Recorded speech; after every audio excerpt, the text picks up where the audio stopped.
What's going to happen maybe when you're gone is I might start introducing you. Yeah, please be a minute. I'm gonna leave the mic here.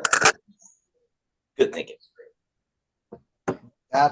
There's somebody with experience. Is that for me? Oh, I don't even know his background. Is that from my laptop?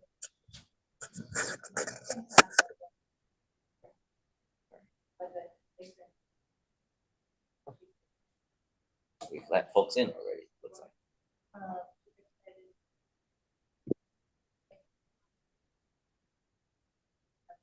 Edwin, which of you do I make host? The laptop, please. Oh.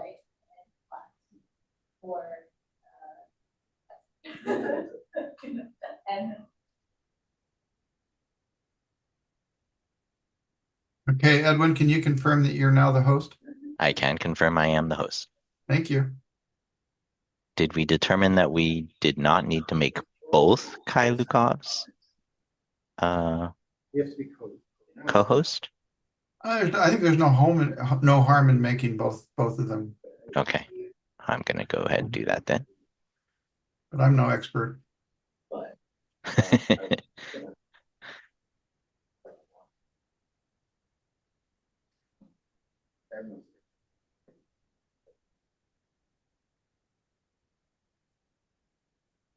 It is. And actually, that's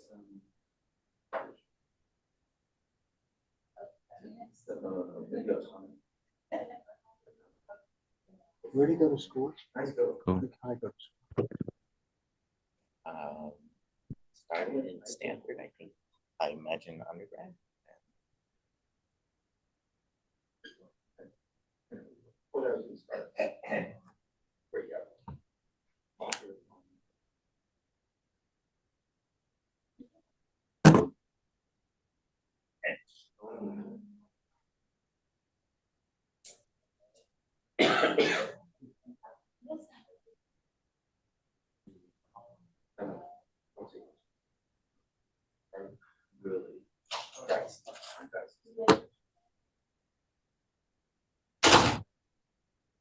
Yeah.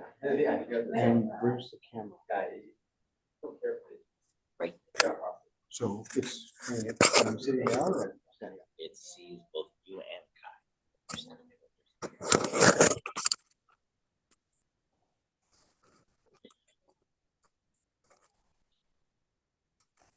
And I'm gonna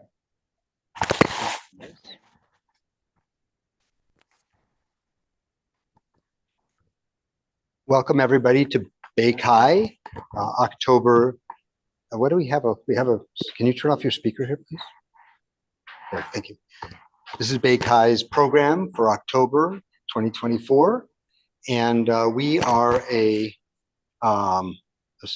special interest group that is part of the ACM. There's 75,000 people at ACM. SIG Kai is the biggest special interest group here.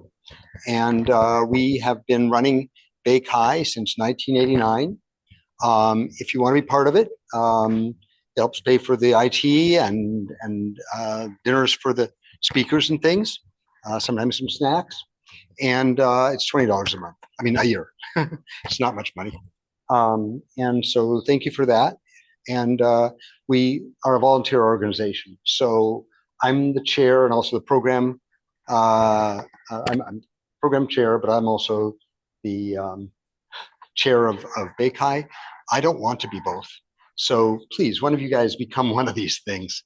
And we have Edwin Lee, who's vice chair. We have Nikki Philman, who is often helping coordinate all of these things.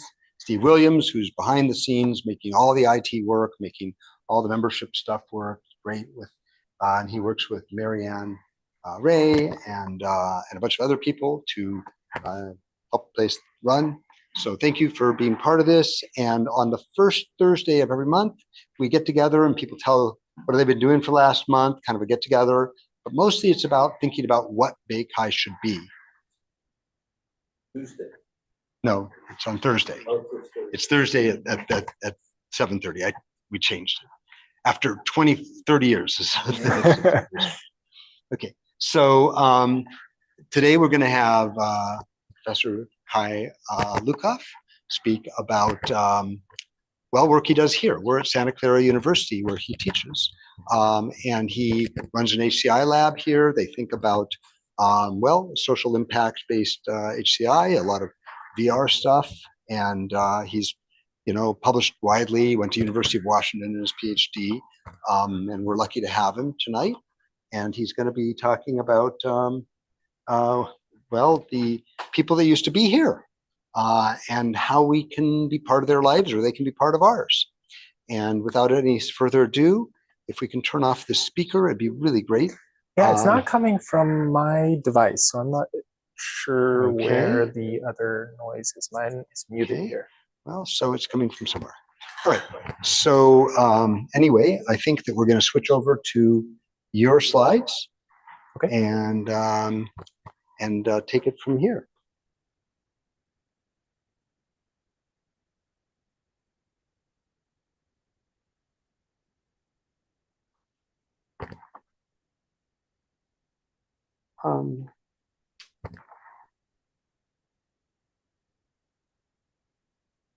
Okay. All right. So I think everyone can see my slides now. Let me just check if I can fix this audio issue.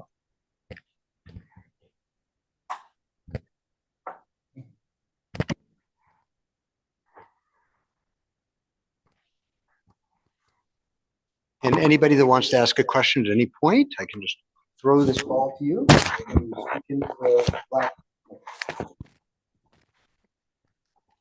Hello? Gotcha. So thank you, Ted, for the introduction. It's really exciting to have you all here at Santa Clara University, the site of our work.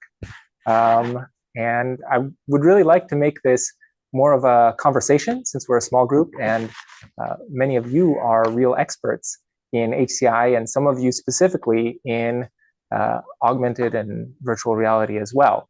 So please do jump in as I go through the material. I'd love to get your feedback. This is also really the first time that I'm presenting outside of our university on this work, and so I'm really trying to get more feedback more widely from the community on directions that we might take this multi-year project. So, Revealing Hidden Stories, co-designing the Thámien Ohlone Augmented Reality Tour is the subject of our talk. And as you'll see, it is about history in that the lands here have, for thousands of years, been stewarded by the Ohlone people of this region.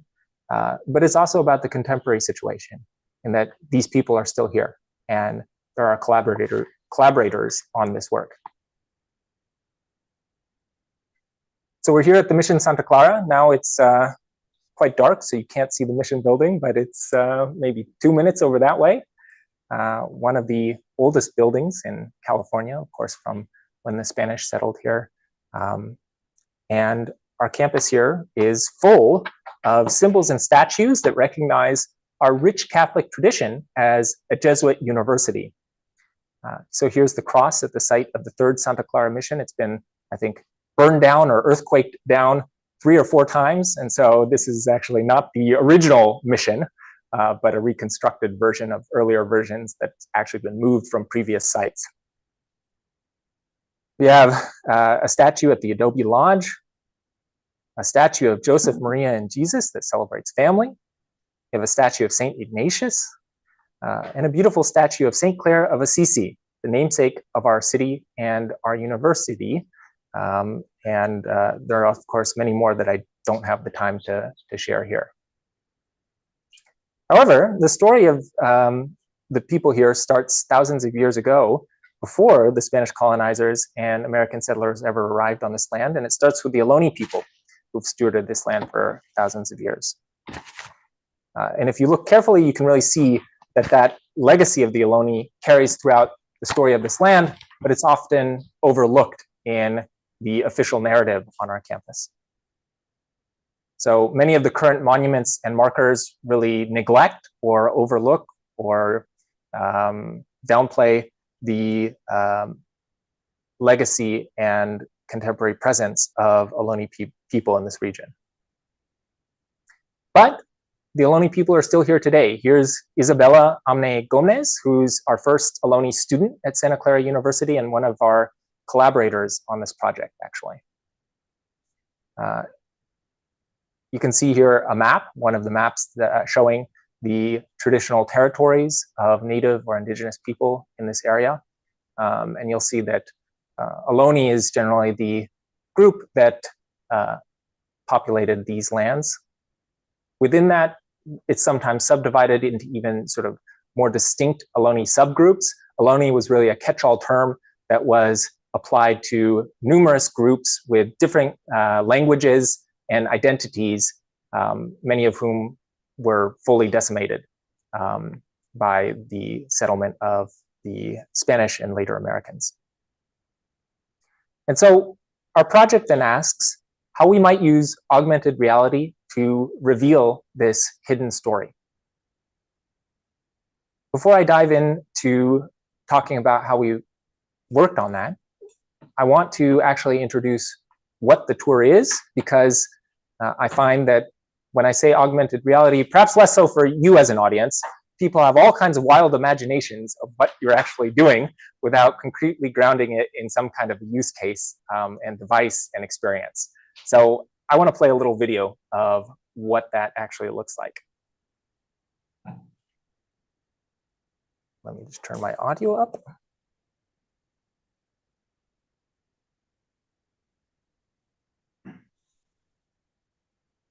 Okay, let's see if this works.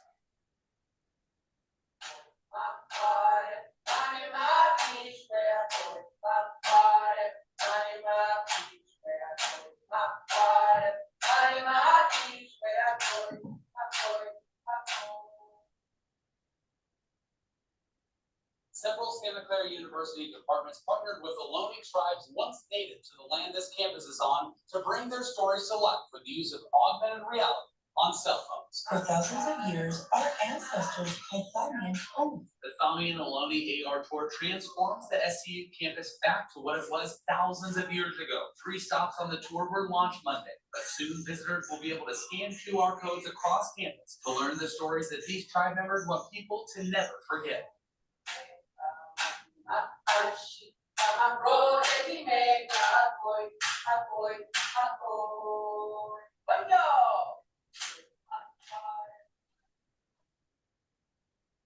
Akoi, Horfe, Thámien Ohlone. Welcome to the center of Thámien village. For thousands of years, our ancestors called Thámien home. Once an oak woodland with year-round water sources, this village likely had 300 to 500 native inhabitants. Our people were forced to work long hours plowing fields, digging irrigation ditches, slaughtering cattle, and constructing mission buildings, all to keep the mission system running. Some tribal members also held leadership positions as intermediaries between the Native Californians and the Franciscan clergy. In recent years, our tribe collectively renamed the Mission Santa Clara cemeteries in our ancestral Chochenyo language. In order to honor our ancestors buried here, the new name means where the Glareño Indians are buried. The cemetery holds the remains of approximately 2,400 indigenous people out of the total 7,600 Native individuals who are listed in the mission's burial record.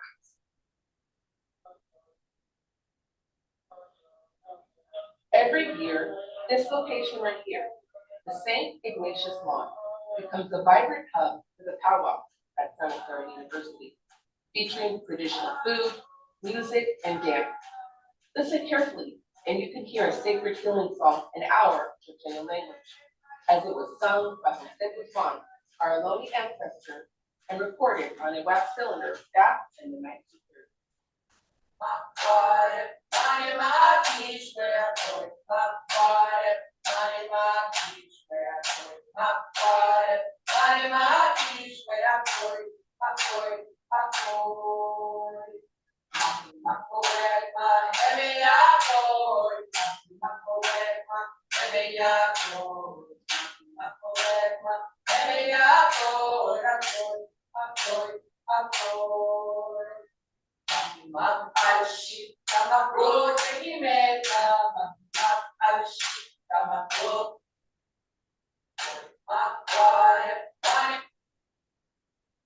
So hopefully that gives you a flavor for what the actual experience is like.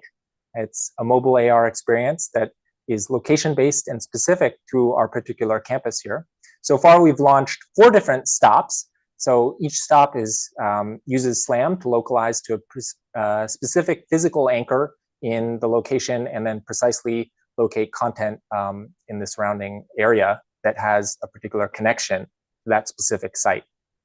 And so there's Thámien Village, the Names in the Sky stop, the Mission Cemetery, the powwow, and then in 1 week, we're actually going to be launching a new stop, which is all about basket weaving in conjunction with Indigenous Peoples Day, which is exciting. So I want to talk a little bit about why we used augmented reality for this project, some of the co-design methods that we employed, as well as some general lessons for location-based augmented reality that have come out of this project. So why augmented reality? Well, one of the major reasons is that we can design something that's actually rooted in our physical environment in a way that other formats are not necessarily so. So for background on this project, we had originally started on... just as an example of how you might compare it, for a long time, people like to make kiosks make in places, so you could go to these kiosks and visit them. Just maybe want to, compare the alternative ways of presenting. People sometimes put plaques on big steel stands and stuff. Yeah. So do you want to kind of compare those different modalities that people use for this kind of commemoration, just to kind of give, how did you choose this one? Yeah, absolutely. Actually, we've also wanted to change some of the physical markers and signage on our campus. It's very controversial because we still have a lot of Jesuit and Catholic legacy.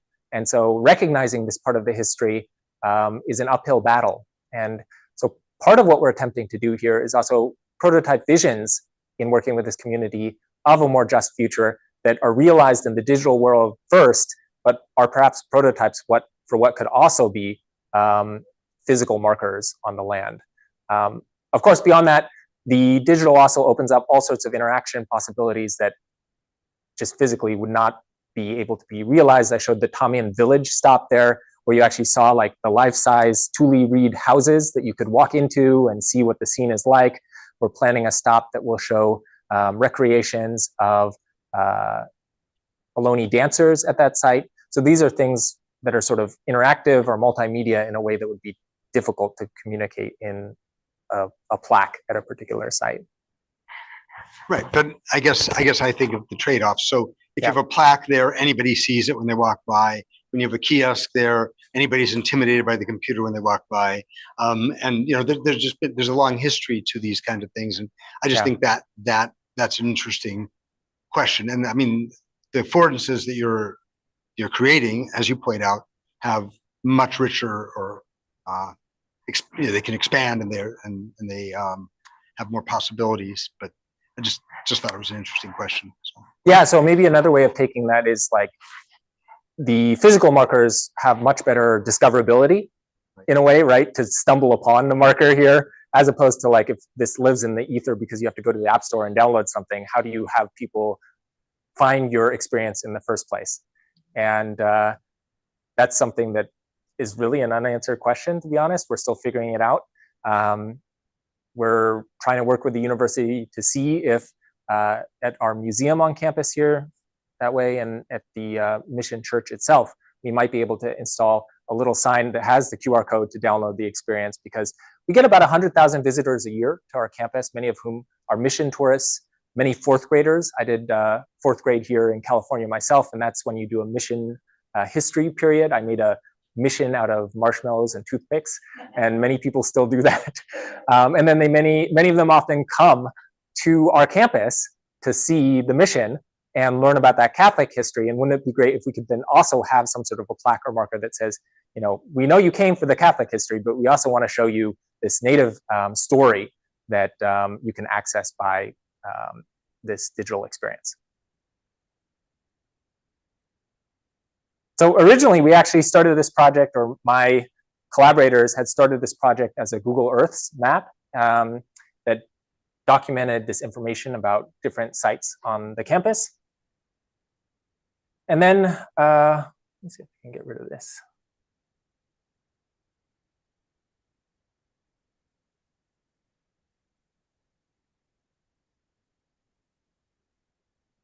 Well, I'll just try and put it here. And then their initial thought was, why don't we create a virtual reality experience? And they were very excited about having, you know, like a eagle, which is one of the animals in the Ohlone creation story, come flying you down into the campus and such. And I think there's potential for that. But also, when I joined the project 2 years ago, when I started here as an assistant professor, I also thought that augmented reality is really a unique possibility on our campus, because it's a site that attracts many visitors, because it's a site that has this rich cultural heritage. It's very, you know, walkable. It's a small university. There's no traffic. So it's really an ideal test site for a lot of these kinds of location-based experiences that can be rooted in the physical environment. So that's what we wanted to explore. Yeah, Christopher. Roger Cop. One thing you can think about is the new generations of headsets, like the Oculus 3, and of course there's the Apple headset, are both AR and VR. Yep. So now that you have both capabilities on device, you could walk up to a hut in AR. Then if you want to, click a button and now you see it in VR, so you see the whole scene. You can just go back and forth. So you don't have to make a choice between either one. You can support both.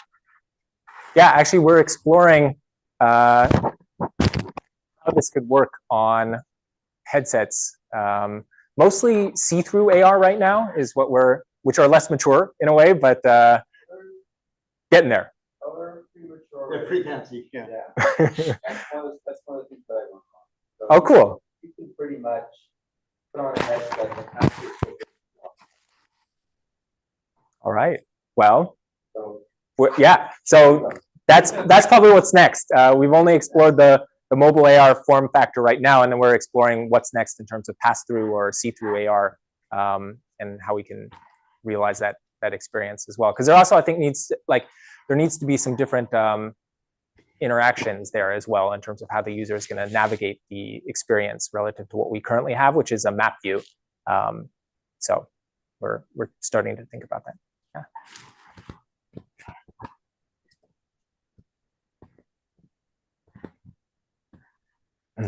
So there's, of course, the well-known virtuality continuum by Milgram and Kishino that talks about virtual reality on sort of one extreme, where you're entirely immersed in an experience, and then physical reality on the other. And then there's a lot of this sort of in-between space, if you will, between augmented virtuality and head-mounted displays, and then going towards augmented reality, including optical and video see-through.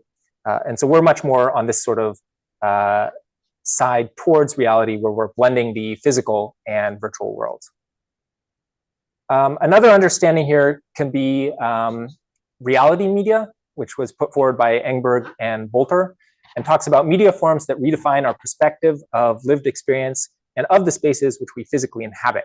And I think that's really the sense in which we're exploring AR here, is a way of redefining the perspective of the site that all of us at Santa Clara University spend time on every day, and many members of our community also then visit. Cameron and Fitzpatrick have 3 levels of spatial attunement in location-based AR, starting from overwriting, where the experience is really pervasive around the world and somewhat templated, so you get the same experience no matter where you go. Tethering, which is site-specific and mostly brand-motivated, and rooting, which is site and community-specific. And so that's really the level at which we're aiming to develop a location-based AR experience. One example of overriding would be Pokemon Go, of course, which is probably the world's most popular augmented reality experience at this point in time. But really there, the environment is secondary to what's happening in the game. You want to be able to access Pokemon anywhere you go around the world. And they don't really adapt to, if you're in a graveyard, you're not going to get graveyard Pokemon, or in water, you're not going to get sort of water Pokemon. So you could imagine doing things like this, but rather what they're doing is more just finding an open canvas and then trying to place their virtual assets into any space that meets basic criteria. Tethering would be sort of site-specific and brand-motivated, and the example that they give is a guided walking tour of 6 AR art pieces that started at select Apple stores around the world, which was a collaboration between a New York museum and Apple. And this should be then rooting, and here an example of something that's both site-specific and engaged with a very particular community would be Kinfolk AR, which is a recent project that aims to work with Black communities to reimagine the monuments in their neighborhoods. So for instance, here in New York City, they came together and imagined Toussaint, I cannot pronounce his name very well, Overture, okay, the leader of a Haitian slave rebellion, as a digital replacement to a statue of Christopher Columbus there. So another possibility here is to envision a more just future. The work is inspired in part by a project at Stanford University, where they did a project to recognize Chanel Miller, a sexual assault survivor. And they created this experience to display a plaque here in augmented reality that Chanel had wanted on a monument and that Stanford University refused to print on that monument. However, soon after, the university actually did end up installing a physical plaque at the location that was nearly identical to the AR one. So in a way, then, the augmented reality served as kind of an advocacy platform to galvanize a community and advocate for what they eventually also wanted as a physical change to the campus. And so similarly, our hope is that we would eventually have some kind of physical markers recognizing the Ohlone presence here as well. So you could imagine here at one of the oldest sites on our campus by the original adobe wall of one of the former mission churches, that we could have, for instance, a statue of Ohlone dancers, which is something that the tribe has discussed. But at the moment, that's going to be a heavy lift with our university administration. And so we could envision something like that starting in augmented reality as a prototype.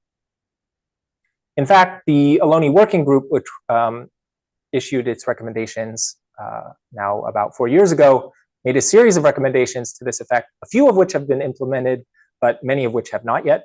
And part of the motivation for our project is then that this is based on the work of scholars and the Ohlone community, and what can we take from this and envision in augmented reality and advocate for as a potential in physical reality eventually as well. Of course, there's a motivation to reach more people. So another motivation for this project is the Race and Slavery Walking Tour at the University of Alabama, where Hillary N. Green gives a walking tour of how that campus was built in large part by slave labor, which is not something that you're going to get on the official walking tour of the University of Alabama. But because she's Hillary Ann Green, one woman, she can only offer this tour a few times a year. And so by offering it through augmented reality, we also hope that we can scale projects like this one and eventually offer guidance to sites beyond our own based on the lessons that we're able to learn from doing this work here. And finally, of course, I think as Christopher was suggesting, there's already a lot of technology that could facilitate different form factors, as well as a rapid improvement curve here.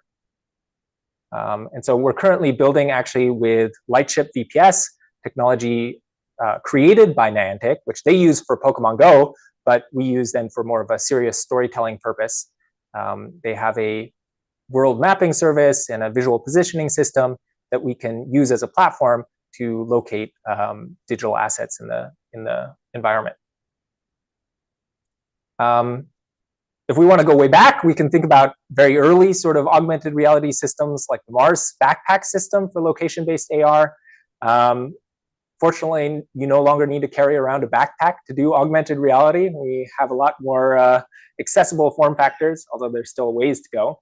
Of course, there's the Microsoft HoloLens, and then most recently also Meta Orion on the see-through side. I didn't include here, but there's also a lot of pass-through options as well that could be used for augmented reality. Well, yep, yeah, Magic. So we're actually exploring the Magic Leap potentially as a headset because they have a beta program with Niantic, the current platform that we're building on to do this kind of SLAM localization for assets. So, but I'm very platform agnostic. I'm not married to any particular platform here. It's really about delivering the experience via whatever platform will allow us to tell the best and most fitting story.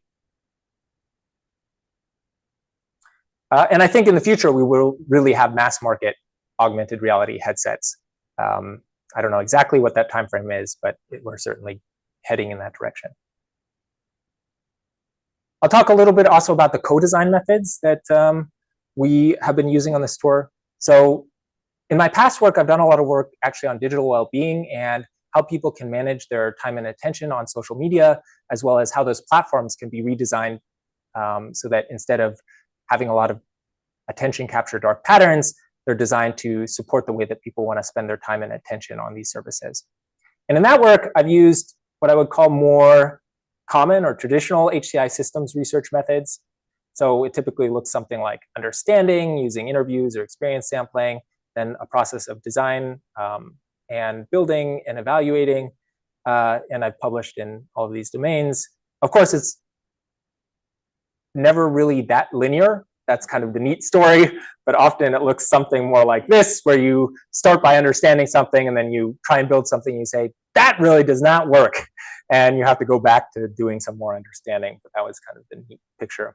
And now stepping into this project 2 years ago, when I joined here at Santa Clara University, I've really had to adjust a little bit about how I approach, well, actually, let me talk about maybe the contributions of the HCI systems research. So there it would typically be that you're using a lot of known techniques oftentimes for your code, but you're combining things in novel or interesting ways, and then also studying the empirical understanding of the interaction between the system and users. So that's been sort of historically where I came from in HCI, but now moving into this world of a deeply co-designed project has required me to make some adjustments. I no longer, for this project, think of the user as a commodity. So I used to do a lot of studies, or I still do some studies, where the users come from Prolific or mTurk, and you can it's one-off, right? You can swap them in or out for a particular use case or particular study and then go on to the next study. In this one, it's really deeply grounded in a particular community, and so the co-design has to recognize that. And in particular, it's now a years-long relationship with the Ohlone Native American tribe and its members. For me, it's several years doing co-design where there's kind of this nothing about us without us approach, participatory design. We also draw from Design Justice by Sasha Costanza Schock now, and try and avoid some of the top-down design that historically has been used. Yeah. So did you talk about the co-design being with the Indians, but I keep hearing that you're at Santa Clara University and there's the Jesuits. And do you want to say something about, are you, fending off those other people, or are they part of the co-design too? Because these, and probably, I don't know, Santa Clara, even the city might be involved. I don't know what all the co-design feels like, or what would be. Do you have to focus first on one community, or is it better to be bringing in all of them? That's a great question. So we have approached it by definitely prioritizing the Ohlone voices on the project. So they're really kind of we have sort of three key personas, if you will, that we tend to focus on. Our Ohlone partners are really our VIP stakeholders in this project, and they're the voices that we most want to focus on because I think their voices are the most neglected in this scenario. Then we also have sort of a campus community persona, if you will, and that includes also our Jesuit members, as well as the students and other members who belong to our Santa Clara University community. And then finally, we also have mission tourists, because we get a lot of mission tourists coming to Santa Clara, about 100,000 a year. And so we also then want to make sure that the experience is approachable to that audience in a way that doesn't immediately get them to sort of tune out, if you will, but rather can engage them productively in a conversation about some of also the dark or troubling history that they might not be aware of or be expecting when they come to the Mission Church site here. Yeah, Edwin. Just a little bit of a question into that similar topic. I can imagine, as for example, the H Green example. Yeah. There are constituencies involved, stakeholders involved, where some folks might have a particular bent on that history and others have a different one, and there's conflicting constraints, if you will. Is that the sort of thing that you're looking at when you point out that the Jesuits and some of the administration here versus some of the other voices? Like, is that the sort of like whose story gets told? Is that part of the question? That's definitely part of the question. Yes, it's definitely a contested story, right? And I think our perspective as a co-design team is that the Catholic tradition is very richly represented on our university campus, and the Native history and story is largely neglected on our campus. So we're not, I would say, viewpoint agnostic or neutral, if you will, which, I mean, in the first place, I think that's kind of a myth as to how you would go about designing technology in the first place. But yeah, we definitely have a perspective here that is grounded also more so in the work of my colleagues, who I'll introduce in a minute, who are in anthropology and English, who have collaborated with the tribe for, in Lee's case, several decades now. And then there's a lot to navigate there in terms of how these stories get told and represented and who's doing the storytelling. But we've, consciously chosen, in this case, to foreground the Ohlone voices here in the story that we're telling.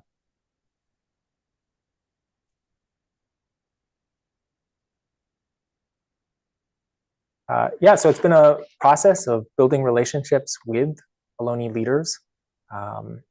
Here's a picture of us at one of our launch events last year. Our Muwekma Ohlone collaborators here include Gloria Gomez, Monica Arellano, who are really into preserving the Chochenyo language of the Ohlone people. And so one future version of the tour we're planning to do as a Chochenyo language version, not just an English language version as well. And then more recently, we've also involved a lot of youth from the tribe in the project, which has been fascinating in the sense that some of the tribal elders have fantastic stories. And as soon as we start talking about the technology, want to run away.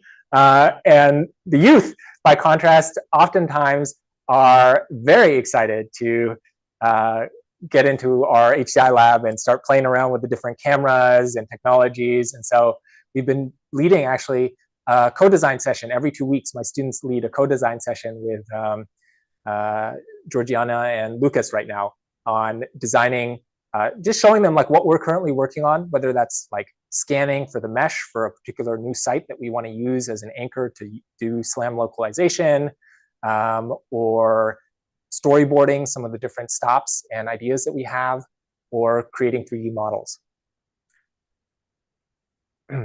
And then on the Santa Clara University side, we have a really interdisciplinary team, myself in computer science, Amy in English, Lee in anthropology, and Danielle in art. And as I mentioned, this project is really only possible because Lee and Amy have really been working with the Ohlone people for, in Lee's case, decades, and I think Amy now maybe 6 years or so. And they have this relationship of trust to be able to tell the story together with them in a way that I think if I were just approaching this as a new computer science guy at Santa Clara University, almost certainly would not be possible. And so that's been really, really unique and rewarding to step into that since joining here 2 years ago. And then we've got students involved from, I think, about 7 different majors at the moment. So a few of the lessons that we've learned in augmented reality, one is to be upfront about some of our limitations, both like what are the limitations in the field, and then what are our limitations as a team, where students are doing most of the work on the day-to-day basis of actually developing out this experience. So initially we had, for that village stop, for instance, an image that we would have a river flowing through, and we would have lots of 3D models moving around, and a coyote and children. And we just found that that was more modeling and more than the technical experience that we were using at the time was able to support. So at the time we were doing web AR, and running things in the browser turned out to be not that stable. We've since shifted to Unity, and so I think it actually opens up a lot of these possibilities in a native app where we can store more assets on the device itself. And so we're now just starting to explore some of this again. But at the time when we got started 2 years ago, that was sort of beyond our capabilities. And we had to realize that, like, we want to have bold visions for what's possible, but at the same time, this isn't purely a research project, in the sense that we also have a promise to our community partners here that we're going to deliver something that they can show to their community. And when they, come to campus in a week, that we'll have their actual stop that they envisioned in some, actually working in some meaningful way. So Hello. Yeah. Yeah, you asked for questions. I'm gonna first say that I'm Ted, and when people speak, please remind us of who you are.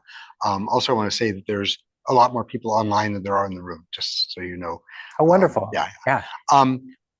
This question of meaningful. I want to know what you've been thinking about evaluation metrics, I'm sure, all the way through. You started off in the Chi community, all about evaluation. Tell us about evaluation in a situation where you're delivering it to people that think that, that have various purposes of outreach and promotion, and you're sitting there trying to find out if this thing is actually effective. How do you figure out if it's effective? Yeah, so to be honest, we're only starting on that right now in terms of evaluation of the end user experience. And I think the way that we're thinking about it is in terms of those different personas or constituencies that we've been working with. So one of those is the tribe. Like, is this accurately telling the story that they'd want to share with the world? And I think that's often derived through our co-design process. So we have regular co-design meetings with them, and then have them come to campus and actually do observations when they go through the experience to evaluate their reactions. I'm not going to harp on this, but I guess I'm just going to think, I tend to be quantitative. Yep. And so I want to find out, did people come away learning more about them, feeling differently about the tribe, people that had no experience before? I guess that, I'm hunting for that kind of data. Yeah, so that's the direction we're going with the fourth graders who come to campus, which is a more scalable way of delivering our tour. We're currently in talks with the museum on campus, because they give often dozens of tours a week to fourth grade classes coming here. And we're currently thinking about issuing a series of iPads to them, and then the students can go out and have it preloaded on an iPad.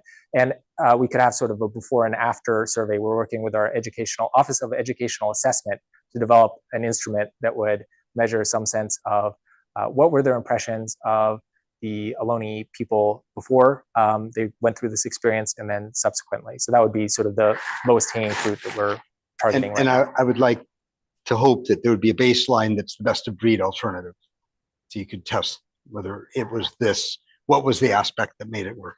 Yeah, it's interesting. What would you suggest as a potential baseline? Like, one thing would be to give them nothing, or to do the traditional tour without the AR experience. Those are possibilities that put all the same assets on a 3-ring binder that they can flip through and walk around. Everybody has a 3-ring binder they're walking around with.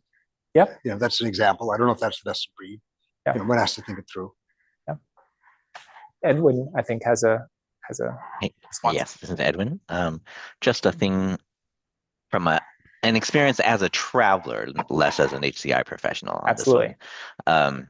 But in traveling different cities, I've had I've used an app that was GPS aware and had landmarks built in and recorded like audio information that could be done. You could run through it as an organized walking tour following a path that it provided you. Mm-hmm. But it was also capable of like just noting wherever you are and just saying, hey, on your right, there's this, and on your left, there's this thing that you might want to hear about. I feel like that was super fun for me as a traveler. Yeah.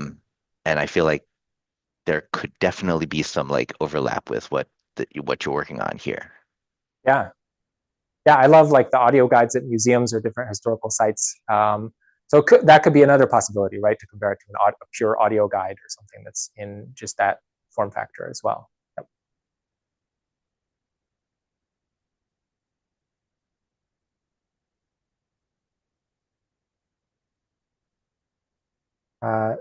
Another interesting lesson in augmented reality is that we're using SLAM. So you actually need to create a mesh of a particular physical object in the environment, which then is what the camera looks to detect in order to recognize that Ellie's at this particular location here, and so we should show her the objects in this constellation around her.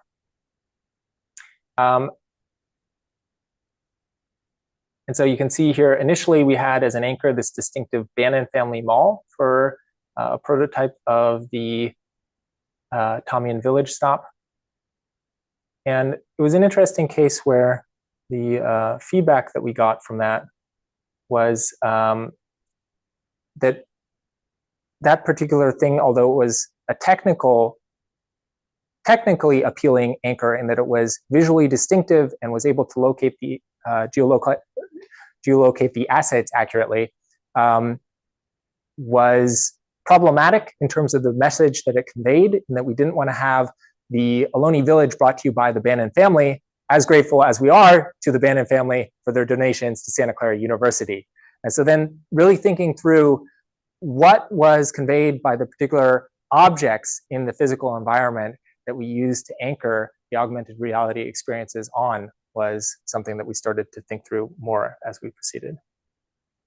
Another challenge on that sort of co-design front is one of finding the right basket together with the community. And so we also started in that prototype with baskets that we pulled from Sketchfab, so from other indigenous communities or even from other Ohlone communities, but it wasn't the Muwekma Ohlone communities. And so then it really had to be a basket that was created by a member of their particular group rather than sort of a neighboring group. And we actually were exploring for a while, going to the Smithsonian in Washington, DC, which has one of these baskets, getting access to the baskets at UC Davis. And eventually we settled on a solution of actually working with a tribal member who created a basket for us for this experience that we've now scanned in 3D and then can display inside of the tour for the stop that's launching in a week.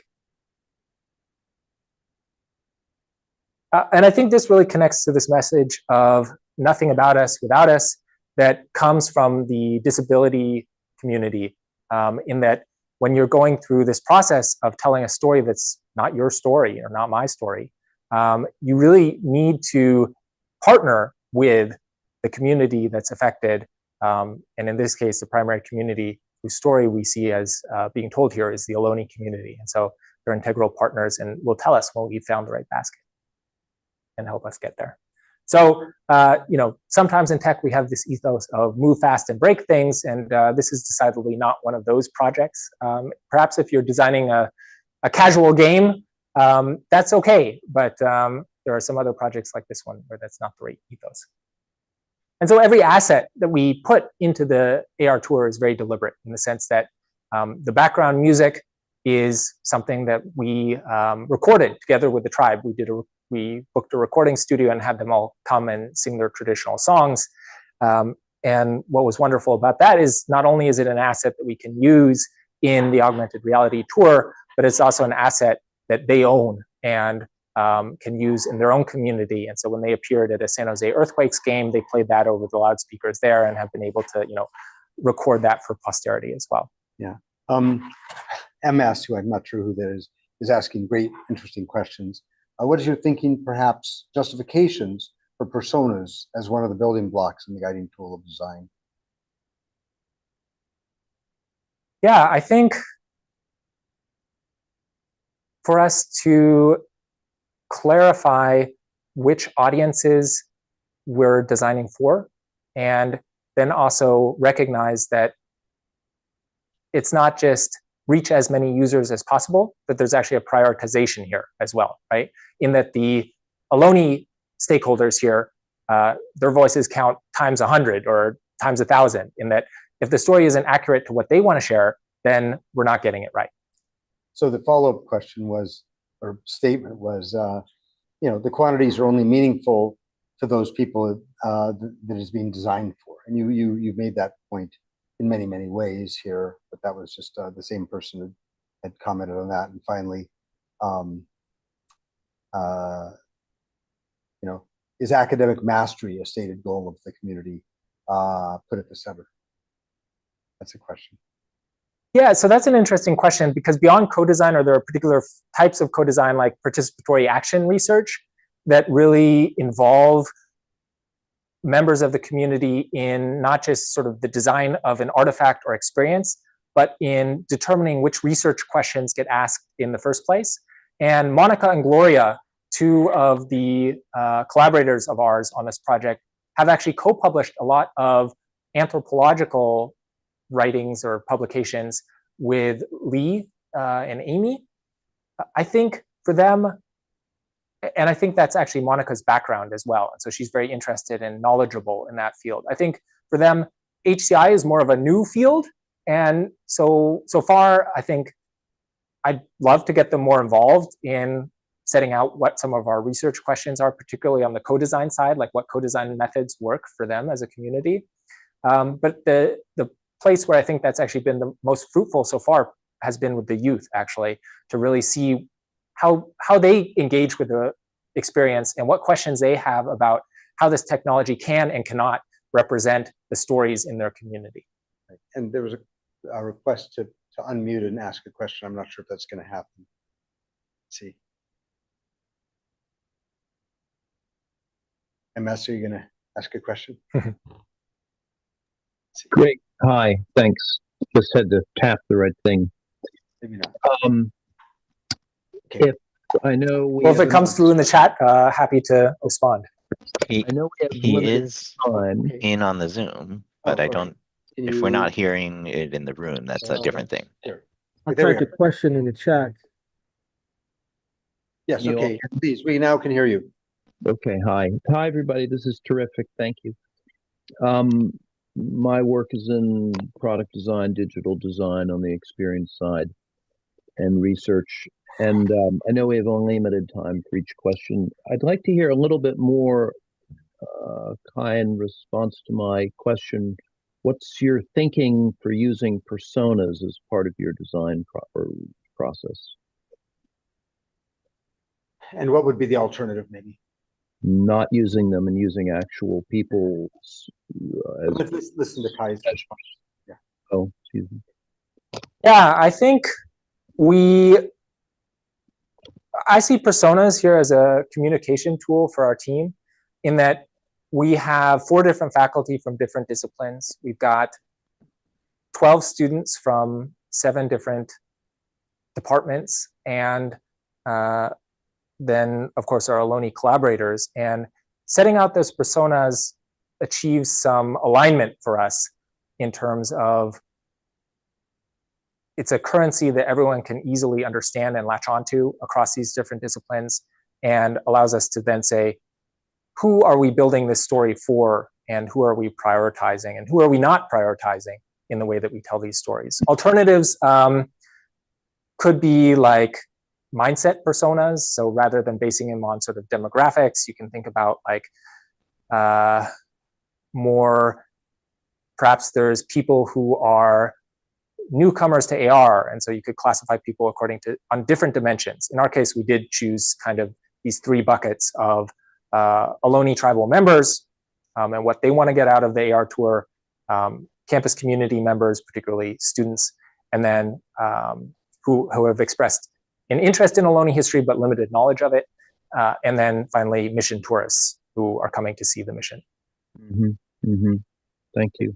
Okay, yeah, thanks for chiming in. Appreciate it. And so then we've also been thinking about, in collaboration with these communities, what are some of the co-design methods that we can use to envision what the AR tour can look like and how it might be developed in the future. And so one of the things that we've been exploring has been what we're calling landmark-based affinity diagramming. So affinity diagramming being a very common technique in HCI or interaction design, where you will have post-its for all of the different sort of findings or possibilities for a particular product or service. And then you want to put them up on a big wall or a big board and cluster them. And in this case, we printed out a giant map of our campus, which is really our canvas for this project, because everything really wants to respond to this why here question. And then we took post-it notes in, I think, yellow or pink there were, let's see, our messages or stories that we wanted to share. And then the blue post-it notes were the assets, so the digital assets that we had to share in the tour. So those could be 3D models, videos, or other possibilities that could be richly envisioned as being located at a particular site. So this was our process of then using some of these models in, or envisioning where these models should go. And so many of these 3D models also come from objects that have been found or excavated here on the campus. The anthropologist on the project, Lee, is also an archaeologist and has doing or leading a lot of digs, actually, where they found, for instance, that where we have the Thámien village there is actually very close to the site where the village would have stood historically. And so that's why we chose to represent it there. And they found arrowheads and other objects there that we can show as 3D models inside of the experience there.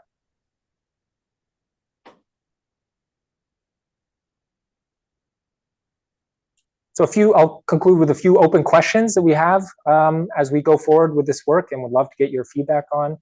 One is, like, how do we approach co-design with tribal youth?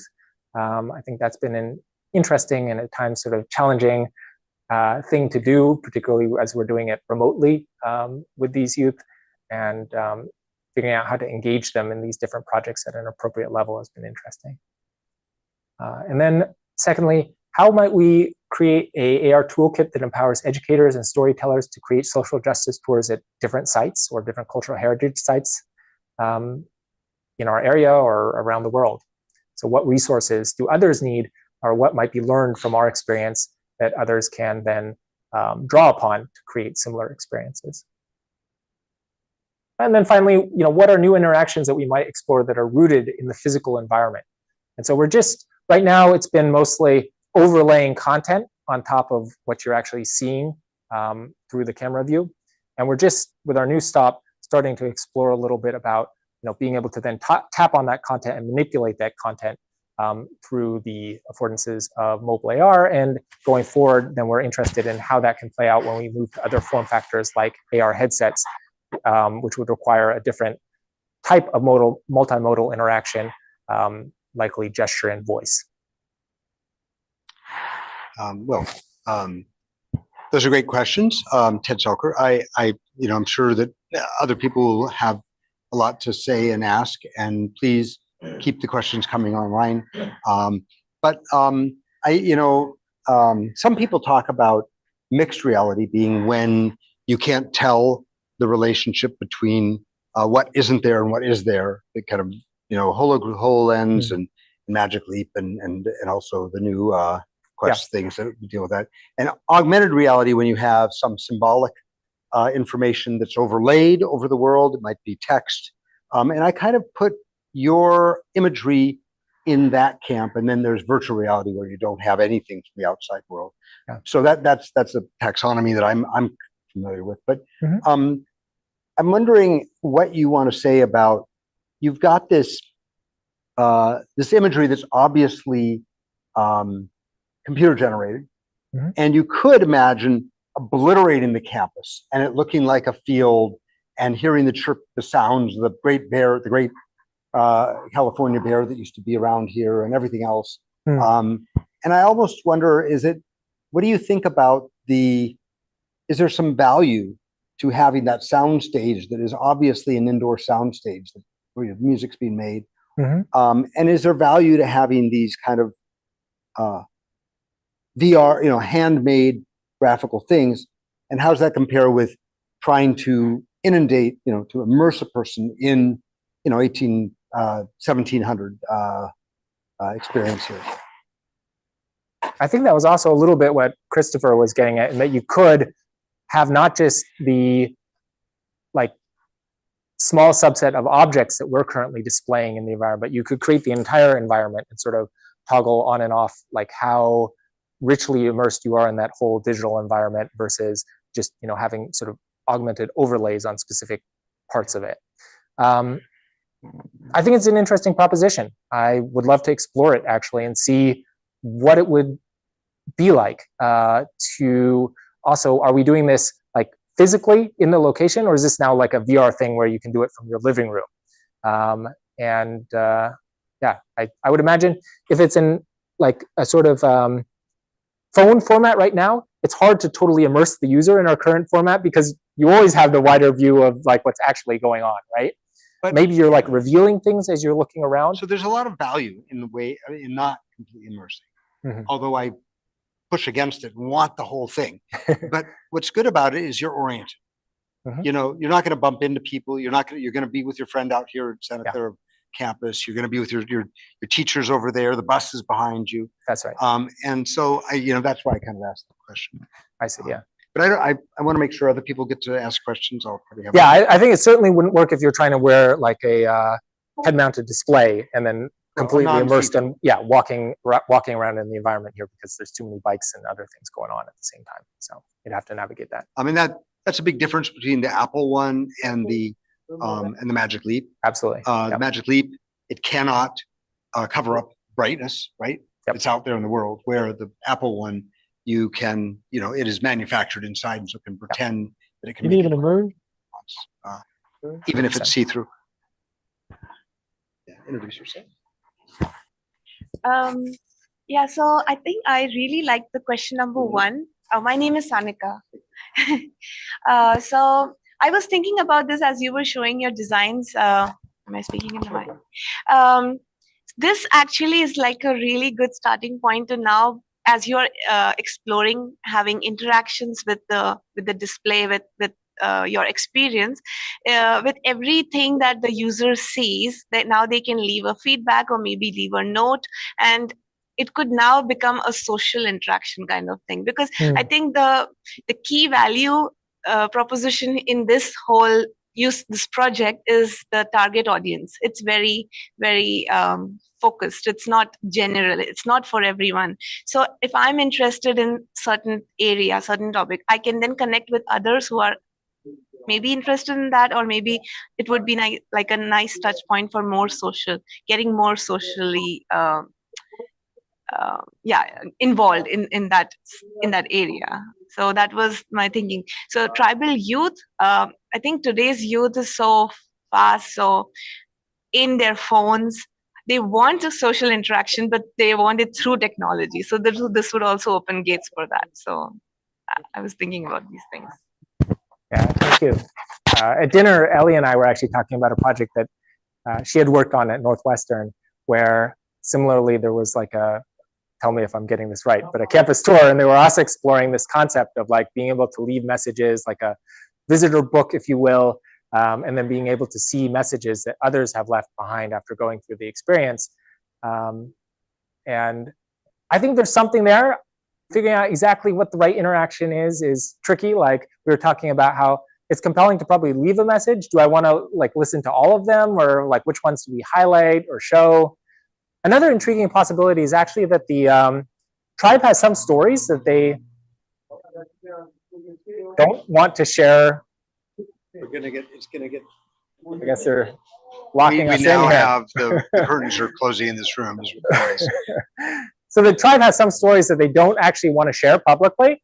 And so we could imagine actually having some sort of special code or login for just tribal members where they're able to communicate some of these stories at different sites, which would be a really interesting affordance that we could make possible inside of the app. Do you want to talk about that a little bit or not? I typed a question in the chat. This is Ellie Burgess. And yeah, so back when I was an undergrad, we were extremely excited to use Google Glass. It was the hottest thing. And we were thinking about all sorts of exciting things, like what if we did like a Chicago gangster tour and could like overlay old like newspaper clippings on Chicago. And then we're like, okay, but honestly, for our class, what's what can we actually do? And so we called it Spectacle, just spelled like the glasses. And we thought, well, a self-guided Northwestern tour would be intriguing and scoped appropriately for class. And so we used different landmarks as well. I don't know if we used, I think we used a slightly different system. But some of the ideas were within the virtual spaces, after it would play information about the particular landmark. So like the Northwestern Arch is very iconic, for instance, or Deering Library. It would read it out, and then you could scroll through it on the little eyepiece of the Google Glass. But we found that it saying it out loud was a little easier of an interaction, more interesting, so you could look around while you're hearing. And then we had what we called footprints, where you could we'd prompt people to take pictures, and especially in different seasons, because Northwestern is very iconic in the winter and the fall, things like that. Especially as a student, kind of thinking about, okay, it's gorgeous right now here in the summer. What will it look like in Chicago winter? And then also to leave audio recordings. And so I think there's intriguing possibilities there, but like Kai and I were talking about, it's also, what is useful to have as like patina of other people. And I think we were still thinking about that when we closed the project, so it's an ongoing question. I wanted to make a little comment. I thought it was good for you to bring up the comment about Ted Selker again, about the teaching the kids, or including the kids. And I think that they're, in a way, it's going to be a circle where the elders are going to teach you, and the kids aren't as well versed in this history, and them getting interested in it might come through the product that you're making. And the question is, how do you, maybe you can use it to re-engage them in their cultures. I think kind of maybe one of the things you're thinking about. Is that right? Yeah, 100%. We'd love to get them engaged in also, recognizing that these stories are not just histories, but they're living stories that need to be retold and reimagined and adapted for contemporary times and contemporary mediums. So that's really what we're exploring together with them. And, then we hope that also they can bring their perspective into a technology industry that really needs more diverse voices. Edwin? Hey, just a spark that happened in my head as we were just going through that discussion is I'm a long ways out of grad school, but I feel like I remember a whole set of like research around the term annotation, how it's how annotation is helpful, the things that make it useful, helpful, and it strikes me that this is a matter of like could be seen as a matter of annotating the world somehow. That's Yeah, all there's a that's all I've researcher got at right there. Google, Rolfe Du, who has done a couple of projects where it's really about adding social annotations to the real world that you can then, view as you go through the world. And so you can tag everything from like what you liked at a restaurant to, fond memories from a particular bench or things like this. And I think there's, some possibility of like potentially having visitors to the tour engage in some format of that. We'd have to be careful about like seeing what's appropriate to the stakeholders that we have in this project. And particularly then, highlighting perhaps the Ohlone voices in those annotations as well. So a guy named Jim Sporer wrote a patent when he was at Apple on that topic about 1993.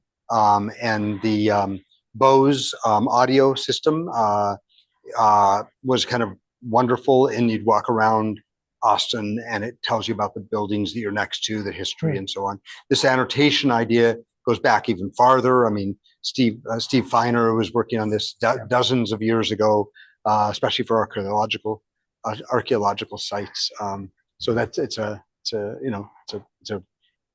long heritage of that sort. I wanted to bring up and ask a question. If any of you guys have ever experienced the kind of thing that I experienced at the Music Experience Museum in Seattle, where they made augmented, basically guides that you would put on these earphones and go through their exhibits. Actually, there was nothing visual.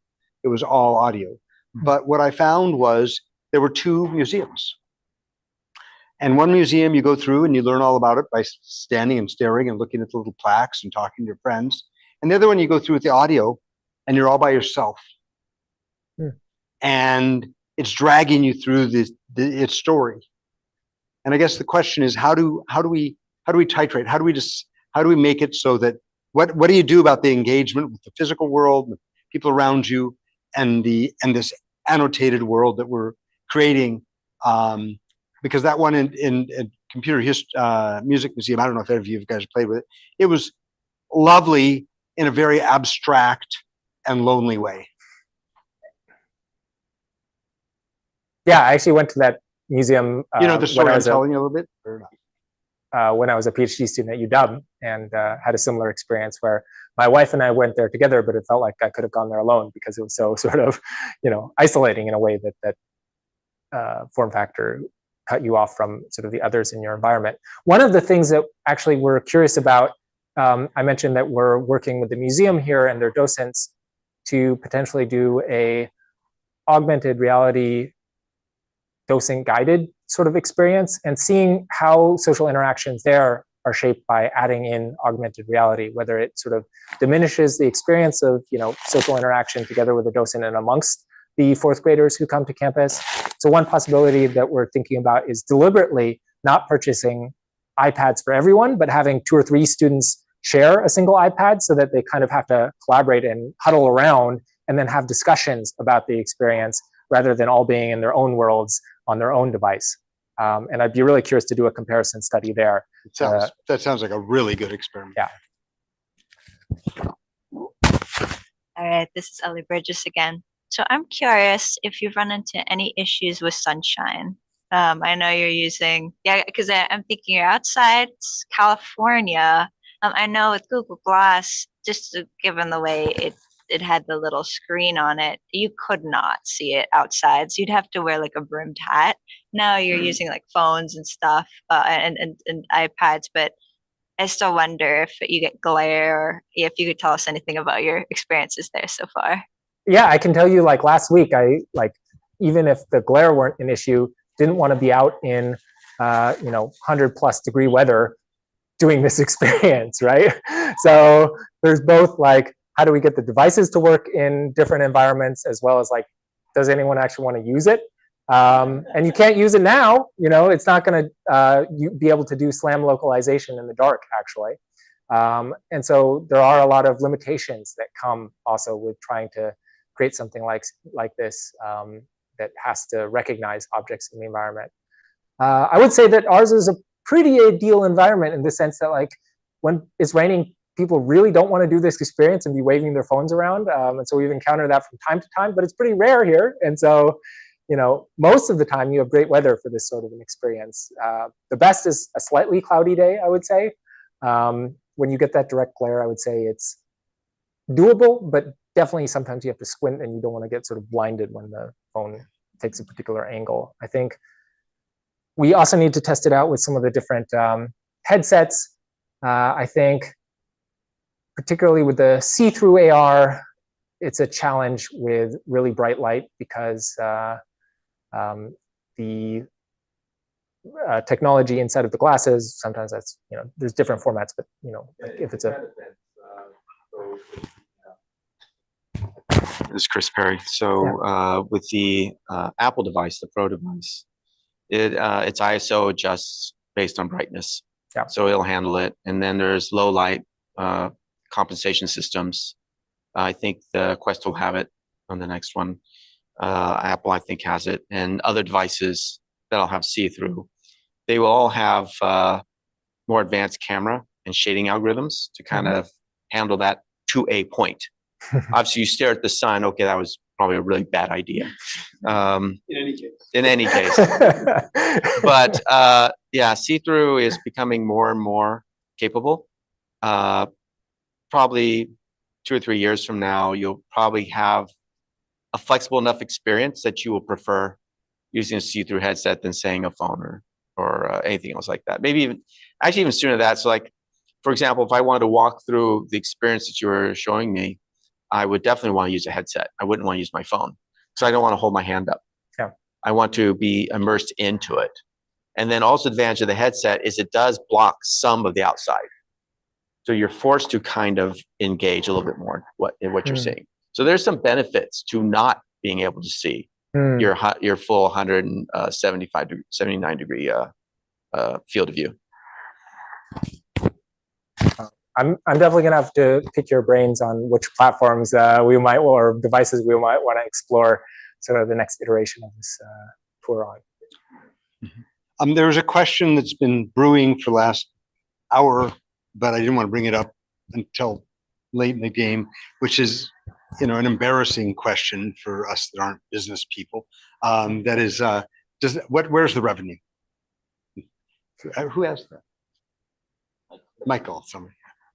Yeah, so there's the revenue in VR. Yes. Where's the revenue in VR? In VR, yeah. And I answered some stuff online, but just, you know, we don't have to spend all evening on it. But if you have some thought, it's fine. Yeah, I mean, so to be clear, this project has zero revenue, a lot of negative revenue, in fact, that I'm trying to support through applying to NSF and NEH grants together with my partners. So that's an ongoing challenge. I will say that I mentioned that there's some opposition to the university to what we're doing, but also other parts of the university have been very supportive. So we've received 2 internal grants on the order of about 30K each to get this started, from a specific scholarship for interdisciplinary scholarship. And that's been just wonderful because it's supported the work of, you know, my colleagues across different disciplines and students across different disciplines. If I were to speculate on like where revenue could be made through AR and VR gaming would be my first place that I would look. And so certainly if you think about the world's most popular AR experience like Pokemon Go, I think that's pretty well monetized. I haven't seen anything else that's really comparable. I know there are agencies that are doing some kind of branding work. And so we've actually looked at that as one source of inspiration for possible interaction possibilities that we can support in our tour. Most of those I would say are like one-off campaigns, you know, displaying, I don't know, the Coke can on top of the Empire State Building or something like this. And it has some like surprise value or novelty to get people to experience new things. But I think that like long-term sustainable revenue source is something that the industry hasn't found yet. So you just brought up games. And so I have to bring up, how do you expect people, will they get the whole story? How do they get the whole story? Why do they get the whole story? what motivates them to stay in it? You're talking about these kids. How are you going to interact with them? So why isn't this a game? Why aren't you thinking about the goals and incentives and the structure of how you bring people through this curriculum? Or are you? Or does it matter? Not enough, I would say. So we started thinking about it. Right now, we've been focused on what are the stories that the tribal elders have to share, but definitely increasing engagement is something that we're starting to think about and should think about more. My instinct would be that there's kind of a careful line that we have to walk between trivializing the experience, if you will, and having the appropriate levers for engagement, which is something that the serious storytelling or serious games community has worked on. And so we're trying to learn from that. I have a colleague over at Midjourney who does, actually, former colleague at Midjourney who does a lot of that kind of work, and we're trying to pick his brains on how we might add some sort of perhaps a collection element where you can collect different artifacts at different stops along the tour and deposit those into some sort of a gallery or something that you have as you go through the tour. That's one possibility that we've started to explore, but I'm very open to other ideas here that others have. One more question that came over was, what is the value of high resolution and photorealism? We kind of touched on that before. So is it great to be perfect? Should it be absolutely perfect, or should it be separated from the physical world and obviously made as a cartoon caricature or annotation of that tells the story, but isn't the hut itself? Right. I mean, I think there are trade-offs. So the realism can be effective for like doing historical recreations and having people see what the environment would have really looked like at a particular point in time. And so that's what we were going for the village stop in particular. But then we've also been imagining stops that have different objectives. So for instance, for a stop that tells the story of Ohlone cultural dance traditions, I think there, the realism, at least that I've seen so far through motion capture, ends up in this kind of uncanny valley of like, yeah, these are like kind of real-ish, but kind of awkward as well, not totally believable in the way at least people have been able to create these models so far. And so there, my inclination would actually be to go with something that is more abstract in terms of just like a form of the dances and having some particle effects where it's clear that we're not trying to do a photorealistic image of the dancers, but rather convey their motion and form in a way that's compelling. So let's see. I think we've kind of gone through everybody's questions. Edwin had one more. Sparked by the one that this is Edwin, sorry. Sparked by the one just before your last one. I think for me, this brings me to a question of like, what does success in terms of their stories, what does that mean for the Ohlone voices? Is it more people hearing their stories? Is it more people learning their language? I guess that's what success looks like. Yeah, what Absolutely. does success look like for them? Yeah. So I think there's both like, what is the message they want to communicate, and how and who can we reach? Which audiences can we reach with that message? And so I think it was interesting when we started out the project, our inclination had been to really lean into the history, the untold dark history of the site. And then when we started collaborating with them, they really wanted to include that, but prioritize or emphasize the "we are still here" message. That is, not just that we are historical peoples, but also that we are still here in this community as students at this university and still practicing our dance traditions at the powwow here every year. And so on the messaging side, we really worked to figure out what was the right stories to communicate in the first place. And then in terms of reach, they're fighting for recognition. They're not a federally recognized tribe. And so then I think building community recognition with official stakeholders or lobbying the San Jose City Council to give them some recognition. So they're very excited when we can also use this medium as a vehicle to bring like news media to campus to cover the tour like you saw in that clip. And then, you know, educate future generations of fourth graders about this part of history so that they grow up knowing that this is a part of it. Nice. So what I heard you say, and I was thinking it too, was that what people want is to feel understood and to feel good about themselves. And you know, here you're giving them a platform to say you have a history, and they can you know, enjoy that they have a history and they have a presence and and a righteous belonging. 100%. I would say, yeah, and it's not just the outcome of the project, it's also the process. So as part of this, we are also using some of our funds and grant funds to support traditional cultural activities. So every year we do a youth camp on campus that brings together the youth from the tribe from across California to campus here to engage in, this year it was basket weaving. The previous year it was making shell necklaces. And the elders are there telling them stories of the tribe.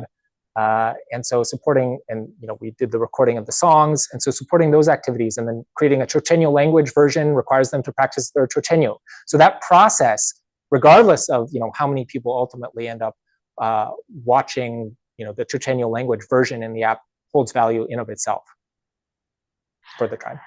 So with that, I think I'm gonna just tell you guys all, you know, fantastic talk. Thank you very much for giving it. And we have another, we've had, you know, more than a dozen people online, very interesting people asking and having conversations among themselves about this as it's gone. It will also be on YouTube. It'll be on our website. The video will be edited. But I want to just say that next month we have Sandy Pentland. He's a professor at MIT, but he's now visiting the Human AI project at Stanford, and he'll be talking more about that. And we will negotiate whether that's here or in other lab up in San Francisco. Interested in you guys' feedback about that as well. But thank you very much for everyone for coming, and thank you so much Santa Clara University for hosting this this talk, and especially to you, Kai, for taking the time and energy to put it together and to share it with us. Thank you all so much for coming.